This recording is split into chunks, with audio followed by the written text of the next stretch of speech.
Kung uling araw mo na sa mundo ngayon, ano ang makabuluhang bagay na gusto mong gawin at bakit?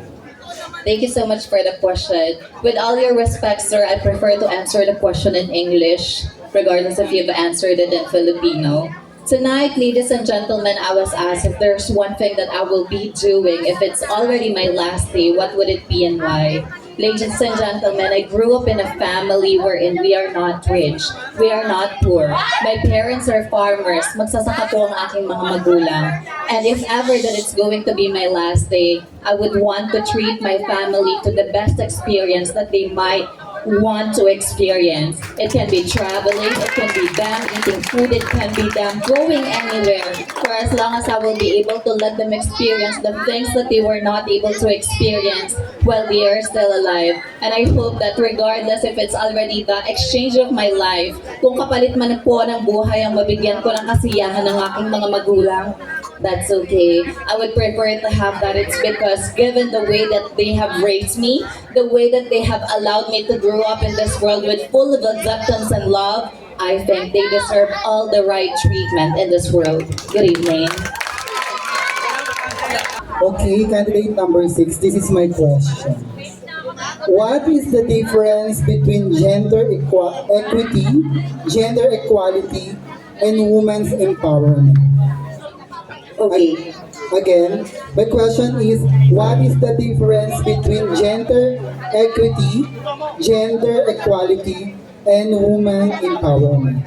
Gender equity, ito ay ang pagpatuloy ng pagkarami ng mga ikatlong lahi na nabubuhay dito sa daigdig. At ang gender equality, ayun po ang hinahangad namin, kaya kami narito ngayon sa inyong harapan upang kami inyong tanggapin na kami ay kaya magbigay ngiti at saya sa inyong mga labi. At women empowerment, nais ko pa lamang sabihin sa inyo na saludo ako sa mga totoong babae sapagkat simbolo ito ng isang ina na nagmamahal at nag-aaruga sa kanyang anak. At sa aming mga ikatlong lahi, marahil hindi man po kami isinilang ng totoong babae, sana naman po ngayong gabi, hindi kami nang hihingi ng inyong awa. Bagkus ang kailangan po namin ang inyong malawak at malaking pangunawa. Maraming salamat po.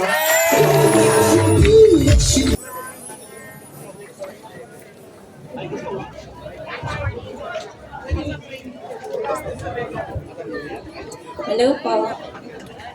May wifi ka ba? Hindi mo ko maintindihan. Ano? Okay.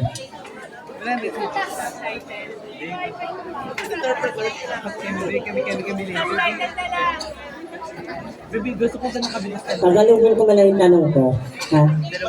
Okay. Ano sa tingin mo yung identify mo sa sarili mo? Bakla, transgender, or ano? Ano ang kasalihan mo na ina-identify? Bakla ka ba, transgender, transwoman, or what? Hindi pa yan yung tanong ko. Well, I identify as a transgender woman. Okay. Ito ang tanong ko sa inyo. Noong nakaraang araw, noong December 3, 2023, may pageant na naganap sa Kabanatuan. At merong isang host na tinawag na drag queen si Matrica May Matmat Centino. At tinawag din na Sir si UK Ito. So, ano ang opinion mo? Alam naman natin na transgender sila sa lipunan. Ayun yung tanong ko. Wow, thank you so much for that very wonderful question. And also, it is very relevant today because a lot of us that are joining pageants, you think of us as bakla, gay, and there's nothing wrong about that at first. But right now, I want to educate everyone that it is very important to respect someone, especially when they are standing on stage. And to my trans pageant sisters, Miss Yuki Ito and Miss Matrika May Matmat Centino, I am so proud of you and I consider you as transgender women, as transgender beauty queens, not drag queens, because they are not performing or dancing on the stage. Not sir, just because Yuki is bald, because Yuki is bald because she is fighting for her father's cancer. And right now, I do believe that everyone should be educated about SOGI. That's why SOGI bill should be passed right now. Because everyone should be educated of sex education, gender identity, and sexual orientation. So that on these kinds of pageants, you are not misgendered, you are not misidentified. Because we are fighting on this platform for respect, for equality. So that right now, our rainbow community is going to be happy and proud to show you our beauty, creativity, and our wit and intelligence. All of these are brought to you by Transgender Beauty Queens. That's all. Thank you so much.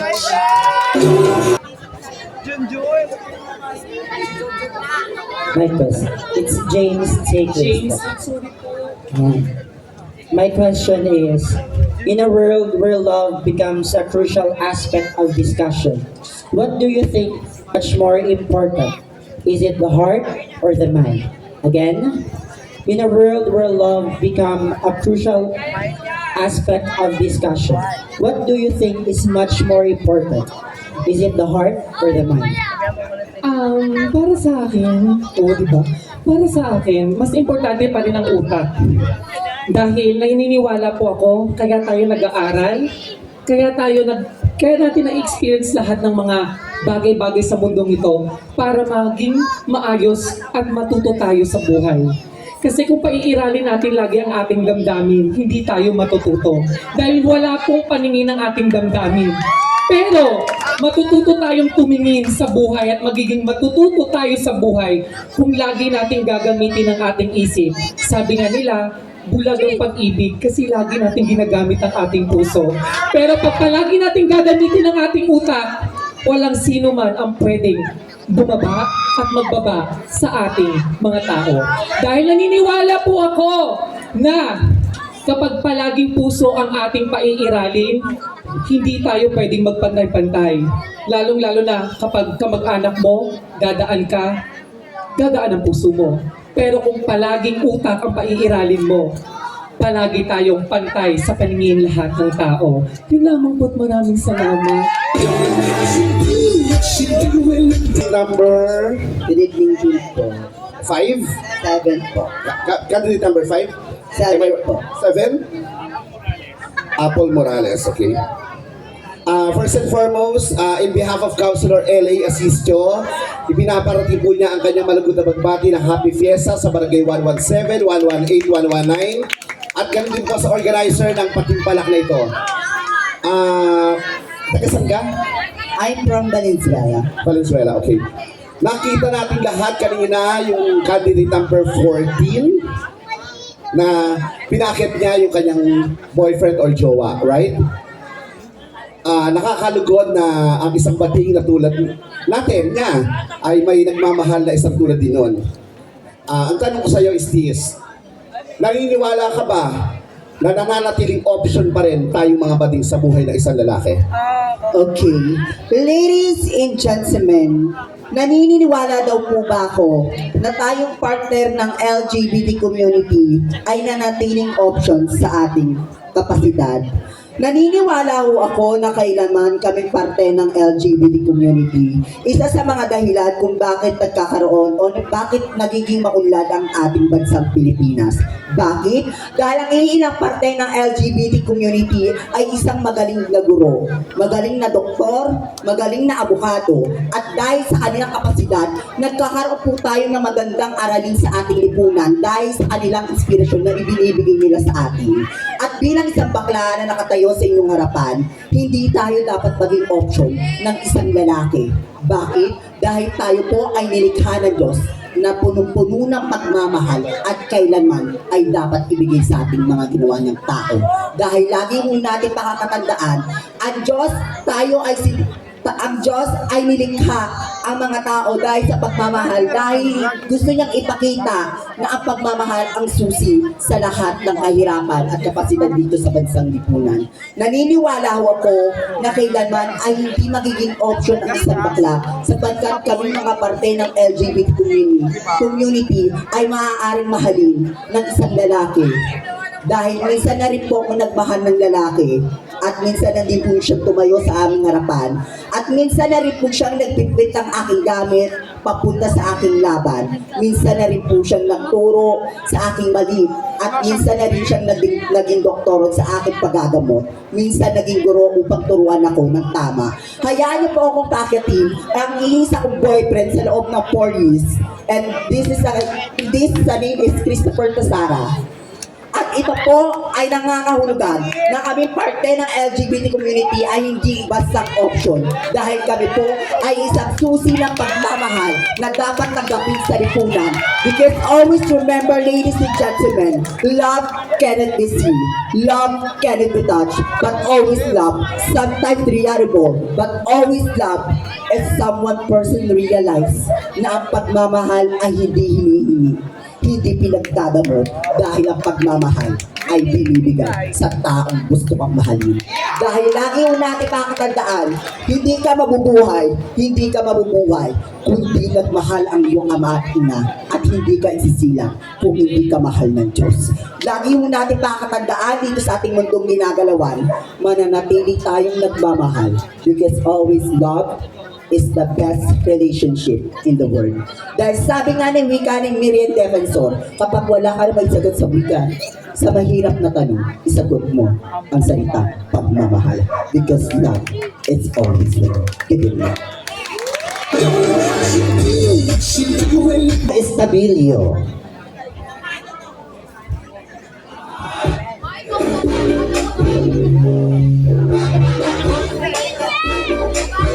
Good morning, candidate number 5. Good morning. This is your question.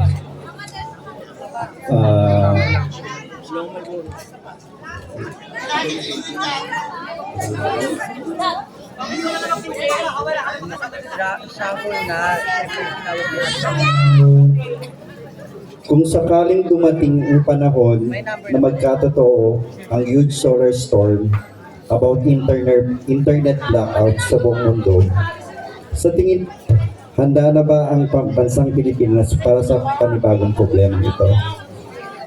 Ulitin ko yung tanong Kung sakaling dumating ang panahon na magkatotoo ang huge solar storm about internet blackout sa buong mundo, sa tingin mo, handa na ba ang bansang Pilipinas para sa panibagong problema ito? Bilang isang estudyante, naniniwala po ako na pag nagkaroon ng solar storm, am I right, sir? Pag nagkaroon po ng solar storm, handa na raw po ba ang Pilipinas para sa pagbabago?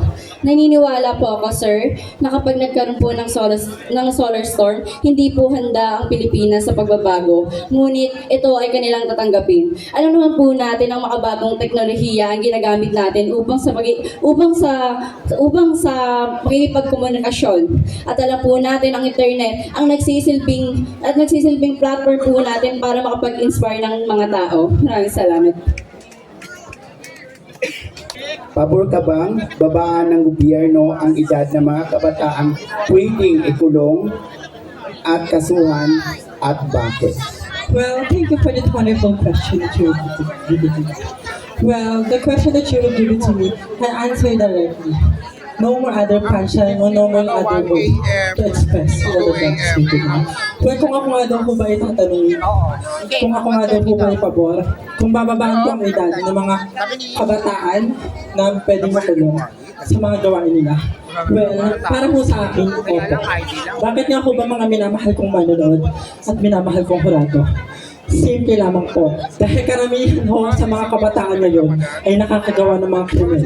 Gumagawa ng mga pagpatay, pagbaslang at pagnanakaw sa ating mundong ginagalawan. At bilang isang kabataan na nakatayo sa inyong harapan, sa aking buhay, naranasan ko ho ang aking kapwa kabataan ay gumagawa ng kasamaan.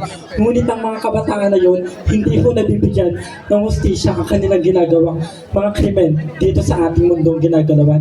Dahil naniniwala ho ako, ikaw, lahat po tayo ay pantay-pantay na nilikha dito sa ating mundong ginagalawan. Para po sa akin, ang hustisya, ikukumpara ko ang aking talentong yun.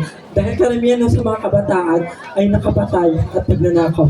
Thank you and good evening. So, cancel na si Im. Tanong na lang. Tanong na lang.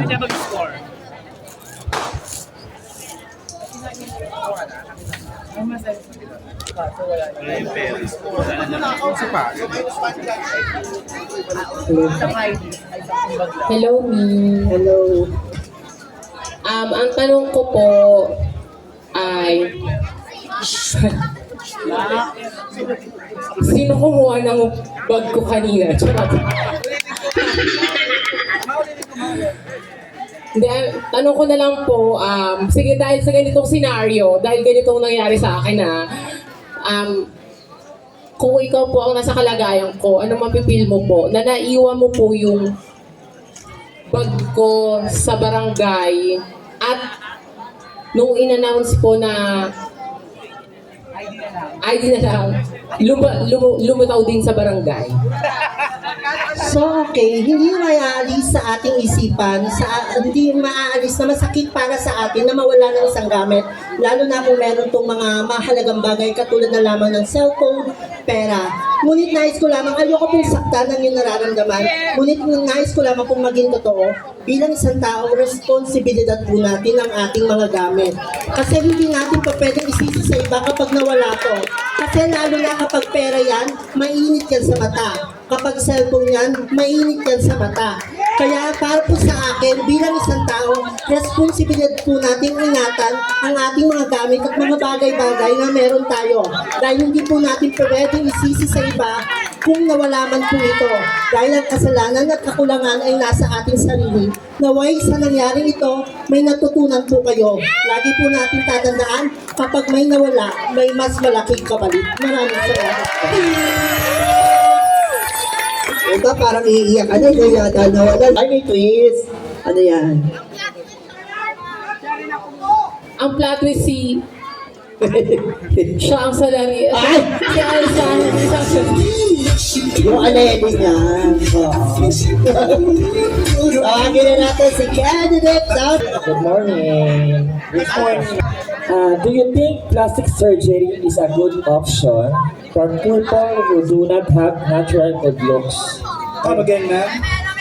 Do you think plastic surgery is a good option for people who do not have natural good looks?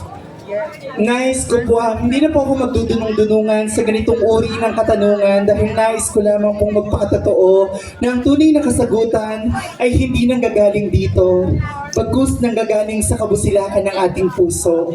Balikan natin ang katanungan kung ang pagpaparitoke po ba o pagbabago sa ating parte ng ating katawan ay isang malaking paraan para sa mga taong hindi tanggap kung ano ang biyaya ng buong may kapal. Tama po ba, ma'am? Nais ko pong linawin sa inyo na kapag dating sa pagpapagawa mula ulo hanggang paa, may negatibo at positibo tayong makakamit dito. Balikan natin ang negatibo.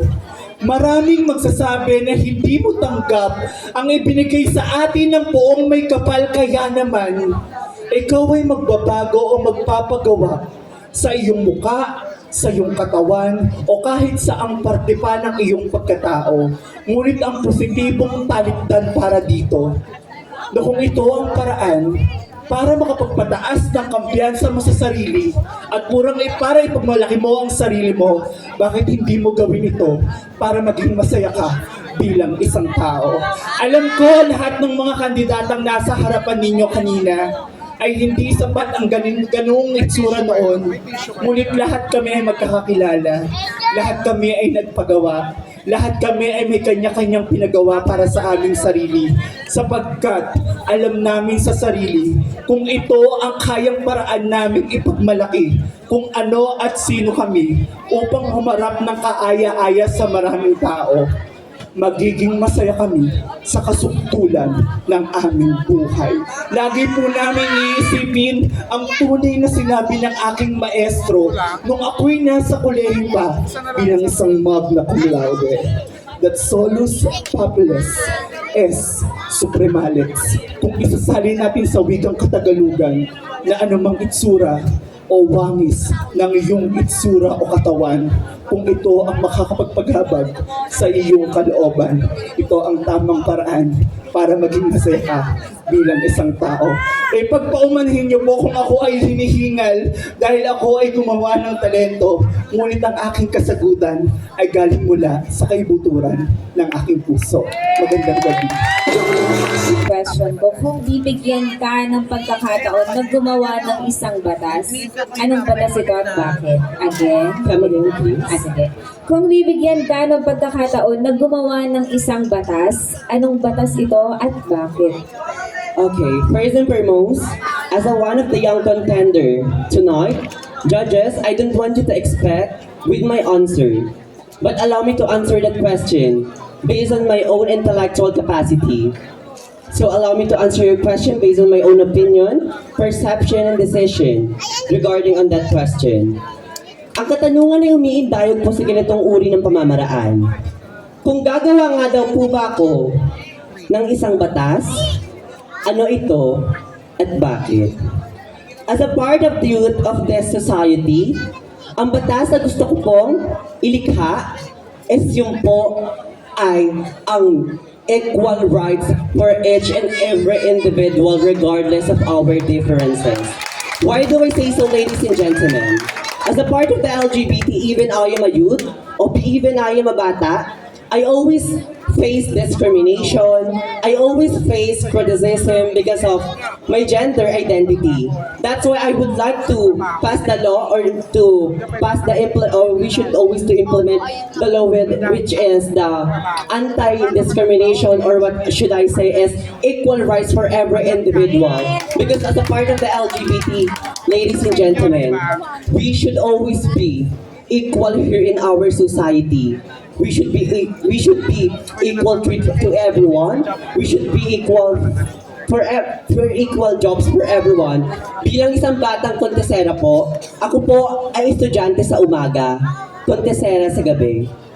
By that, napaisip ako na sa pagdating ng panahon, na kapag ako ay nakapag-graduate, natatakot po ako dahil baka hindi po ako matanggap sa trabahong aking ninanais. Dahil mayroon nga po tayong tinatawag na job discrimination. Kung kaya gusto ko po ipasa ang batas na equal rights, equal opportunity, and equal treat for every individual regardless of who you are, regardless of what you have, even you are a part of the LGBT, even you are a woman or a man, because we are all human, deserve to be loved and to love and to respect and to be respected and to accept and to be accepted.